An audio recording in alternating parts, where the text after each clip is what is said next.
Alrighty, welcome everybody. This is the Demystifying Due Diligence in Pharmacy Transactions webinar.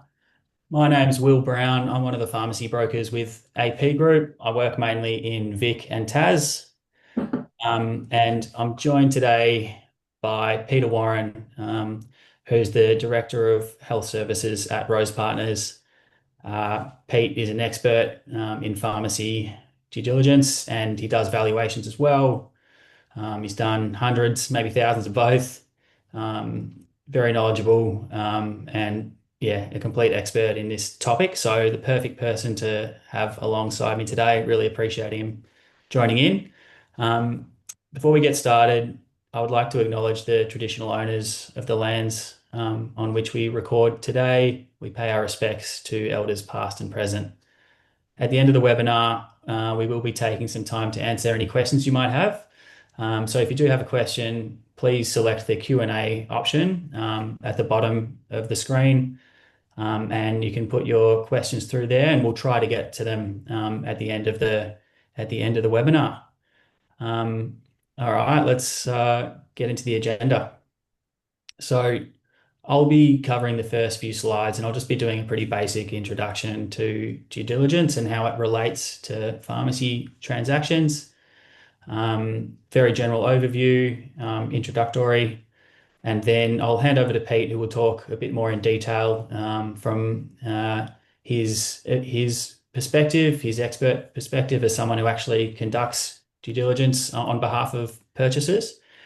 And then we'll run over some key takeaways for you, and then we'll do the Q&A quickly at the end. All right, so let's get started. So, any experienced buyers who have joined us today will most likely be aware of DD or have a general understanding of how it works with the pharmacy transaction. But for first-time buyers or inexperienced buyers, it is something that I do get asked about a fair bit. So that's the purpose of today, is to give a general overview on how it works with pharmacy and what it means in a transaction and what people's obligations are. So as a very kind of short definition, due diligence, which is often referred to as DD or shortened to DD, refers to a structured review period in which the purchaser can examine and verify the financial and operational information relating to a business that was presented by the broker or vendor in a listing. And in this case, we're obviously talking about a pharmacy business. So in the pharmacy sales context, it's generally a due diligence is generally conducted after an offer to purchase is executed. So the purchaser makes an offer. If it's accepted by the vendor and they sign, then that offer becomes a heads of agreement. And if there's a due diligence clause in that, then usually the DD happens as one of the very first steps of the settlement process. So the purchaser basically makes an offer based on the information provided in the listing. And then if that offer is accepted, then one of the first steps in the settlement process is to verify and check that information that the purchaser based their offer on. So it usually represents a condition, as I just said, that's in the offer that needs to be satisfied in order for the offer to progress to next steps in the settlement process. Now, the purchaser can conduct the DD themselves if they want, but more commonly than not, they will engage an expert or a specialist accountant like Pete to conduct it on their behalf. So pharmacy's a new nuanced industry. There's a lot of info that actually needs to be assessed in order to satisfy DD and to review it thoroughly. So it's definitely our recommended approach that if you are going to do a DD, do it properly, get an expert accountant like Pete to help you out. They're going to know what to look for and what information is required. So it's not really recommended that, especially for inexperienced purchasers, that they do the DD themselves. Much better to get an expert to help. All right, so the purpose of due diligence. So look, it's really all about confirming and providing the purchaser with some comfort and some confidence that the business they are buying or hoping to buy is performing as advertised. And it ensures that any discrepancies are identified early in the settlement process. So um, that, yeah, before you get into contract, finalize your finance, and start doing things like regulatory approvals, that by that stage you have some confidence that everything's been checked and it is performing as you expected from the listing. If something is discovered and due diligence fails because of it, then the purchaser will, generally speaking, have the opportunity to either withdraw from the transaction altogether, or they might want to try to renegotiate the price, so propose a new price to the broker, and assess if the vendor is open to that. So it doesn't, DD failure, it doesn't always necessarily mean that the transaction has to fail completely. As I said, it could be a price renegotiation. It could also be that DD's failed on a technicality or something relatively minor, and the purchaser is still happy to proceed on the agreed terms, even though DD has technically failed. So it's really can result in three different options: either walking away from the deal completely, price and renegotiation, or the purchaser may continue even with the failed DD. So at AP Group, we have an online offer system. Some of you may be familiar with it. You may have made an offer with us before. It's a stepped process. You can put whatever, obviously, you put your offer price and you can put whatever conditions you want in there. There is a due diligence option, which, generally speaking, most offers we receive do have a DD condition. And with our standard DD condition, it basically works as follows. So, if the offer is accepted and the business is sold conditionally, then the purchaser will have 7 days from offer execution to provide their due diligence request list.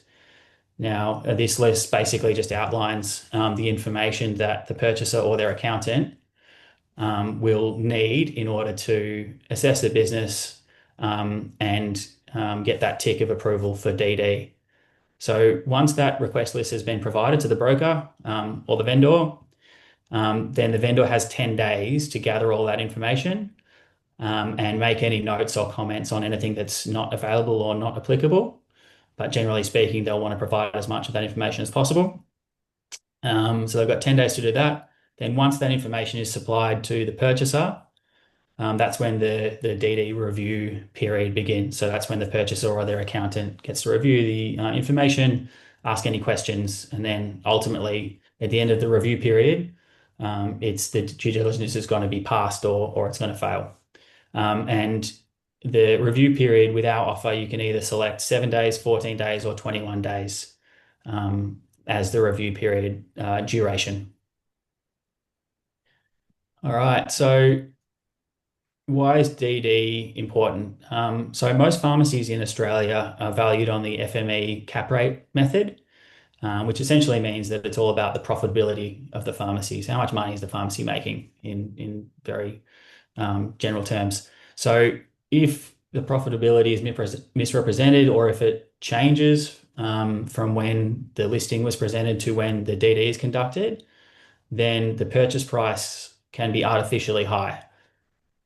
So that's something that you want to discover in DD before you actually proceed to settlement and pay for the business. So what that means is DD basically provides the buyer with comfort and confidence that the pharmacy they're paying for is performing as advertised, and that, yeah, you do discover any potential issues or variances before you actually pay for the business and settle. So a couple of things to keep in mind. DD is a verification process, as I just touched on. It's about verifying the info that was presented in the listing. It's not a cooling off or change of mind opportunity for the purchaser.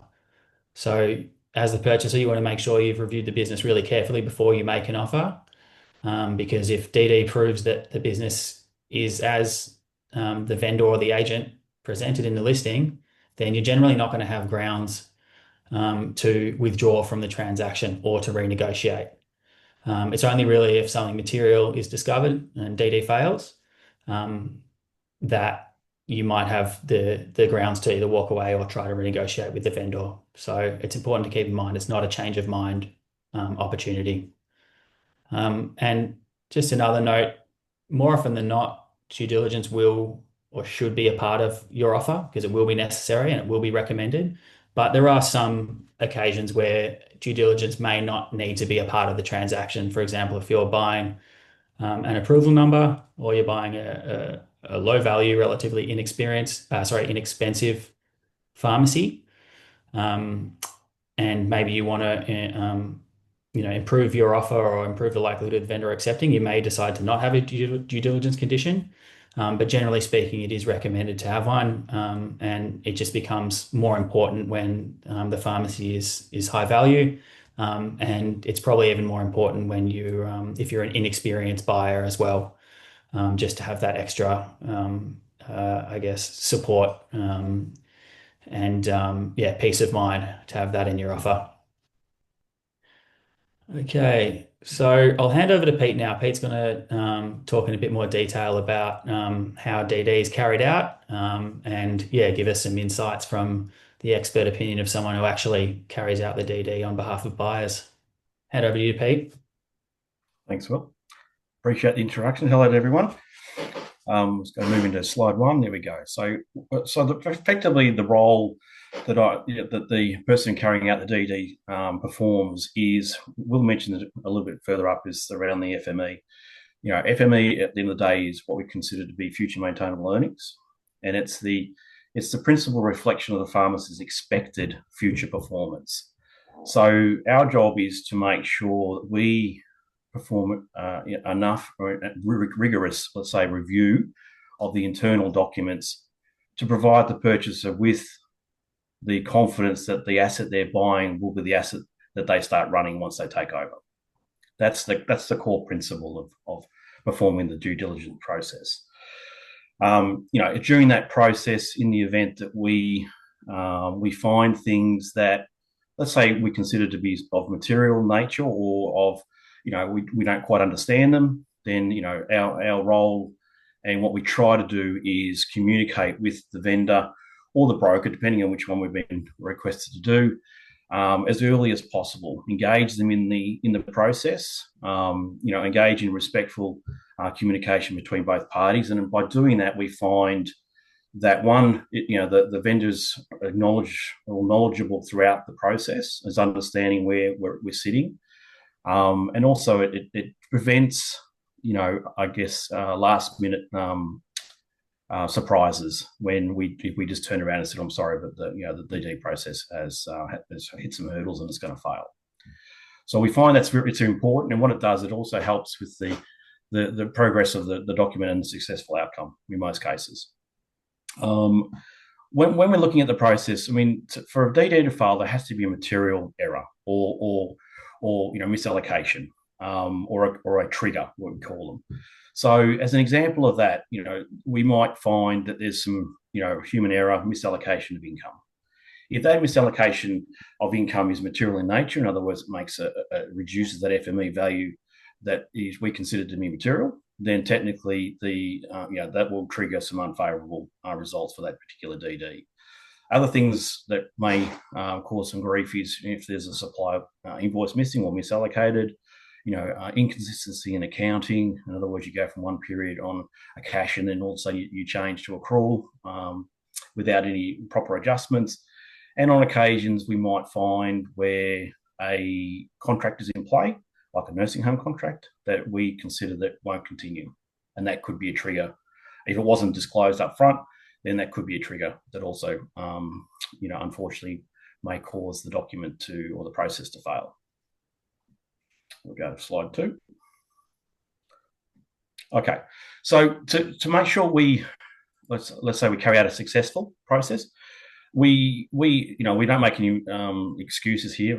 Anyone watching here who knows me will know that my document or my data request can be a little bit daunting, but we do not make excuses for that, because we believe that the information we ask for is prudent and relevant for the process. So some of the documents we obviously, as we call mandatory type documents, we've got profit and loss, we've got the balance sheet and trial balance. The access to the detailed accounting records. Now, whether that's via the electronic version of the accounting system, or at a minimum, a complete data dump of the general ledger transactions into Excel. Then we look at bank reconciliations. Bank reconciliation obviously just confirms certain levels within the accounts, trade data reports, payroll reports, and so forth. That's sort of like the financial side of things. So from a source document point of view, we obviously, one of the key documents, if not the key document in all this process, is the monthly bank statements. Then we've got the monthly major wholesaler statements, copy of the lease, copy of a current rental invoice to verify the lease, and obviously base BAS statements, which is an external, I guess, measure of what's being reported externally from the pharmacy. And then we have things like internal reports, which are used to underpin what's come out of the profit and loss. And they include script reports. Most of you will be familiar with those. And then these days, we're also looking for script reports. If the deal itself includes items such as nursing homes or things outside the normal process, then we will ask for script reports that are specifically related to, say, nursing home compounding, things like cannabis or the new weight loss injectable process, and so on. So then on top of that, the POS report or the till report's useful is because it basically controls how much cash goes through the tills and into the bank. Okay. And then on top of that, we utilize a document called a profit by category report, which is an important document in the process because it does provide some guidance around gross profit generated by the particular pharmacy. And, it doesn't incorporate all income from the bank, but it does incorporate enough that we can then reconcile back to that document as well. And then the last one of the other key documents we ask for is a drug usage report, which allows us to understand, high value drugs and their impact, if any, within the accounts provided. Okay, go to the next slide. Okay, so for the process to be successful, once again, I go back to the key document, which is the bank statements. And what we would do is we reconcile total deposits through those bank statements back to the profit and loss. We also do it against the POS and script and also BAS returns, but the main reconciliation is between the actual physical bank and the profit and loss. So therefore, as an example, if the profit and loss report says there's $1 million of sales, and let's say there's GST on all those sales, then I should be able to see total deposits in that account of $1,100,000. And I should be able to get to what I consider an acceptable variance on $1 million turnover business of about $1,000. That's my goal. If I can't reconcile within 1,000, I get very, very agitated, and eventually I do. So because there always has to be a reason why. And one of those reasons sometimes is because the income that's in the P&L hasn't come from the bank. And as an example of that is a rebate. So you've got a supplier invoice, and rather than just letting the net purchases come through for that month and putting it to purchases, you actually work out what your purchases are and then take the rebates out and put them into your P&L. So it's a matter of understanding the nuances of what makes up the profit and loss report from an income point of view. Excuse me. And then, so that's the main thing, because that's really what drives the rest of the business. The second component or step is to make sure that we look at the secondary items which impact, which is purchases effectively. So, from my perspective, I look at the complete list of purchases within the GL. I look through who the invoice comes from to make sure I know who they are. And so it's quite detailed. And then what we also do is we do a proper reconciliation of all major supplier invoices or statements. And that entails looking at the actual statement, looking at what's come through the profit and loss report to ensure that if the statement says that they purchased $100,000 worth, then I can see it in the profit and loss report, and regardless whether it's in purchases or where it's gone to expense lines. On top of that, I generally look through each of the expense lines as well, because I've got access to the detailed general ledgers. So I'll actually look at those as well. And then, we look at things like rebates to make sure that there are no one-off like sign-on bonuses or one-off rebates that may be incorporated in those accounts that will not pass to the new owner. So it's obviously a very key area that we have to make sure that we're aware of. That's sort of become a little bit more prevalent in the last couple of years. And then what we do is we look at the stock component. So therefore, stock and hand reports we request because we then want to verify opening and closing stock to make sure they actually comply with the reports presented. And there's no movements there we need to consider. Trade creditors, primary reason for that is to make sure there's no particular creditor that seems to be overdue, to make sure that we're not looking at any financial restraint or constraints that might be existing inside that pharmacy. Trade debtors is the same thing. We want to make sure that because accountants will generally do an opening and closing debtors movement journal, we want to make sure those debtors are real. So that's why the debtors report is very important to the process as well. And rent, basically we verify that through a current rental invoice and the lease, and we look at what's gone through the P&L to make sure it's compliant. And the last thing we'll look at from a major perspective is the gross wages, and that's done via reports that we request for, which provide details by employee, but provide the actual gross wages paid for the periods, so we can actually understand that that's actually gone through the system. So, and that's really the main thing. Then we go to the next slide. As part of that process, we then, there are some common issues and red flags that do pop up when you go through these processes. And so that you go from 1 to 9 down the bottom there. So vendors having a limited knowledge of the dispense system, sometimes it's a bit hard to get the reports out the way we want them, but we eventually get around it by different means. But human error is generally the one thing that causes most of the grief through the DD process. And that's what we're saying. It's an error. It's a human error. It's generally, we don't find a lot of deliberate things going through. It's just human error. And then we want to make sure we understand from a functional point of view and practical point of view, cannabis, weight loss injectables, and compounding, which is becoming more mainstream throughout a lot of the pharmacies these days. Big one, vendors doing their own bookkeeping. We probably recommend they don't, because it's amazing how often I come across, I've got one on my desk right now, where a vendor has made an honest mistake and it's causing grief. So I recommend vendors don't do their own bookkeeping. Accounts, including, sometimes we'll ask to evaluate or a DD where the vendor is running through private stuff through their business, which is nothing wrong with. It might be an investment property, it might be share portfolio, it might be a number of things. But that can sometimes causes a little bit more work to make sure there are no errors within that in that space, let's call it. 60 days is continuing. Everyone knows about 60 days. So, and then we've got the CPA agreement, which from outside looking in has been a good document for pharmacy. And I think it will continue to be a good document for pharmacy. And in 60 days is just an unknown until probably another couple of years as to what the full impact will be. Accounts, like sometimes we come across evaluations where the one set of accounts carry more than one pharmacy. That becomes difficult, especially if they're not both the pharmacy, only one pharmacy has been sold. So you can understand the complications that would cause.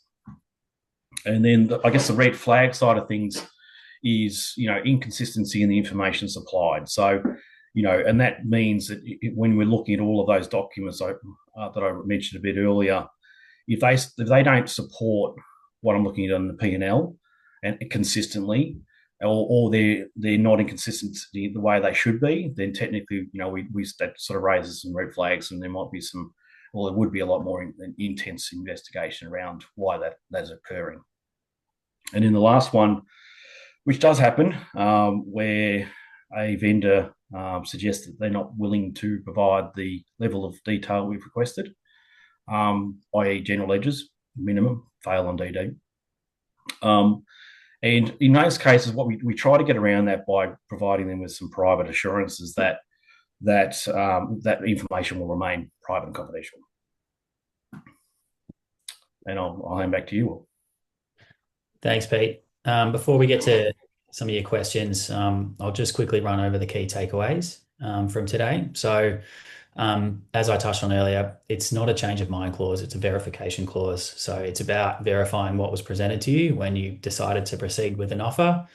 It's not an opportunity for you to rethink things. So just be mindful of that and make sure that you do your homework and that when you make an offer, you're doing so from an informed position and you're essentially ready to go. And then it's just about checking that info once the offer's agreed.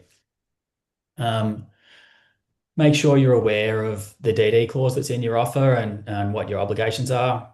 Pretty basic, but just make sure you know how long you have to provide your request list, and how long your review period is, or you or your accountant's review period is, once you do get all the info back from the vendor. Engage in an expert to assist you with the process. As you just heard from Pete, it's pretty thorough. They look at a lot of information.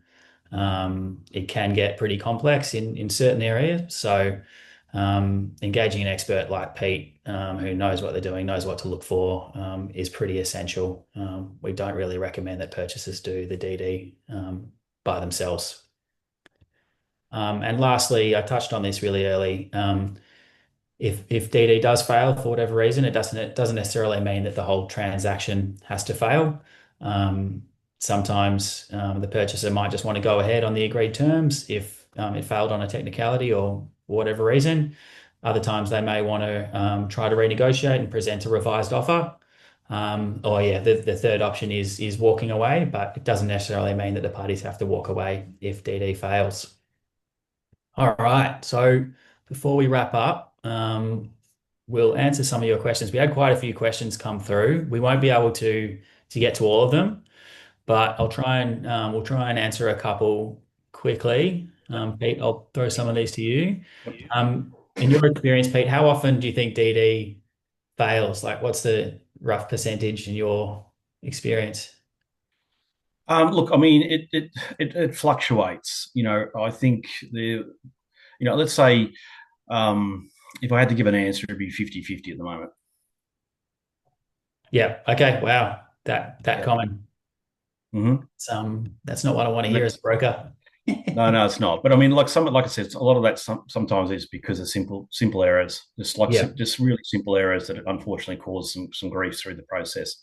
Yeah, yeah, and doesn't sometimes those transactions may continue or change from. Absolutely. I mean, back Yeah, to what you're saying before, even though yeah, let's say it plays 50%, probably at least, let's say there was five of them.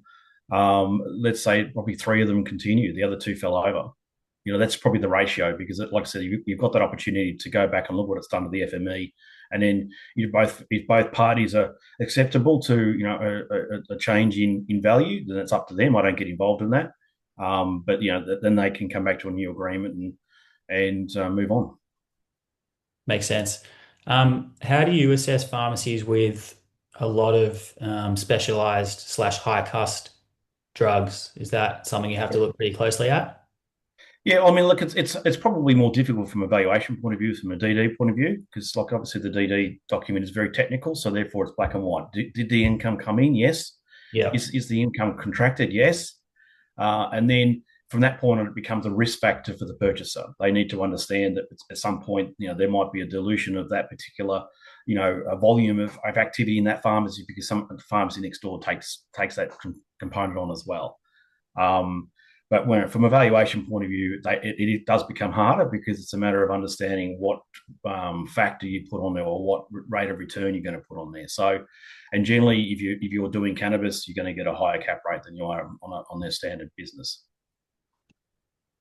no worries. Thanks, Pete. We'll try and do one or two more. So, one question is regarding pharmacies listed for sale by AP Group. Do we provide a DD service? No, we don't. That's something that you'd have to go to an external third party, someone like Peter at Rose Partners. There are some other specialist accountants out there, but no, we don't provide that service. We're usually representing the vendor. Anyway, so even if we did have an internal accounting, it would probably be a bit of a conflict of interest. So you're better off going external to someone like Peter. Rose Partners can also do the valuation alongside the DD. So because you'll need a valuation for your finance if you have a finance condition and you're getting a loan for the transaction, which most buyers do need. So you can go to Pete and do the DD and do the valuation, and they can use a lot of the same information for that. So makes it quite seamless. But no, that's not Mm. something we at AP Group as the broker provides. Um, Okay, sorry guys. There's actually quite a lot of questions, which is awesome, but we'll probably just do one more. Pete, are there any potential red flags with the PPA reports that you see coming through? I'm guessing these are the claims value reports where you see things like Well, vaccination income. yeah, yep. So I wouldn't say there's a red flags in there. I mean, it's a matter of understanding what income's coming through that stream. We've moved past COVID now, so we don't really have to worry too much about the vaccination side of things being overinflated or rats tests and things like that. So that was very important back in the day. These days, it's an important document too because it also shows what the individual pharmacy is engaging in. And also, so it's twofold. One, it shows you what they're doing, and also can show you what they're not doing. So, which may provide opportunities for a new purchaser. Yeah, makes sense. Guys, we're out of time now. So sorry to any questions we haven't got to. We'll get back to you. If you've left your name, we'll get back to you in the next couple of days and yeah, try and give you some info on your questions. So that's it. Thanks very much for joining us. It was awesome to have you along. We had quite a lot of attendees, which is great. I think maybe a record. Thanks very much, Pete. No Super worries. Thank you. helpful. Much appreciated. You can find more info on our websites. Our contact details for me and Pete are up on the screen now. So yeah, feel free to reach out to us in coming days if you have any more questions. But thank you again and enjoy the rest of your afternoon. Thank you. Bye bye.